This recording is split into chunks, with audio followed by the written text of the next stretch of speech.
ദാ ഈ കാണുന്ന ബോർഡും വായിച്ച് സെക്യൂരിറ്റി ചെക്കിനും കഴിഞ്ഞിട്ട് നമ്മുടെ സ്വന്തം പാസ്പോർട്ടിൽ ആദ്യത്തെ സ്റ്റാമ്പ് അടിച്ച് കിട്ടുമ്പോൾ കിട്ടുന്ന ഒരു ഫീൽ ഉണ്ടല്ലോ ഗൈസ്, അതൊരു ഒന്നൊന്നര അനുഭവം തന്നെയാണ്. Hi guys, this is Abi. Welcome to my solo backpacking to Egypt. രാവിലെ ഏകദേശം 7 മണിക്ക് തന്നെ ബസ് ബാംഗ്ലൂർ എത്തി. എനിക്കാണ് ബാംഗ്ലൂർ വലിയ കണക്ഷൻ ഒന്നും ഇല്ലാത്തതുകൊണ്ട് നല്ലൊരു ബ്രേക്ക്ഫാസ്റ്റ് സ്പോട്ട് ആലോചിച്ചു. അപ്പോഴാണത് രാമേശ്വരം തന്നെ മനസ്സിലോട്ട് വന്നത്. കുറെ നാളായി ഇതിന്റെ റീൽസ് കാര്യങ്ങളൊക്കെ കാണുന്നു, ഈ പ്രാവശ്യം ഒന്ന് ട്രൈ ചെയ്യണം.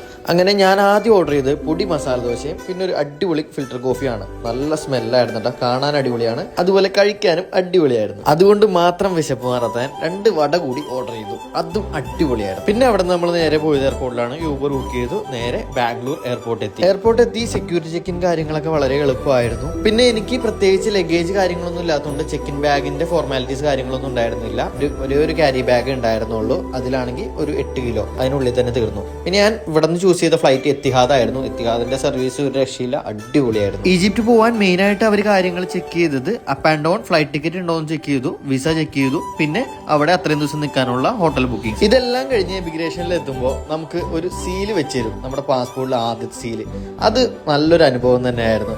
ഇതെല്ലാം കഴിഞ്ഞ് നമ്മൾ ഫ്ലൈറ്റ് ബോർഡ് ചെയ്തു, വിൻഡോ സീറ്റ് കിട്ടി, ഹാപ്പി ആയി. പോരാത്തതിനെ വീണ്ടും കിട്ടി അടിപൊളി ഫുഡ്. അപ്പൊ നല്ലൊരു സൺസെറ്റ് കണ്ടിട്ടാണ് ഈ ഒരു അബുദാബി യാത്ര. ഇനി അബുദാബി വിശേഷങ്ങളുമായി അടുത്ത വീഡിയോയിൽ കാണാം.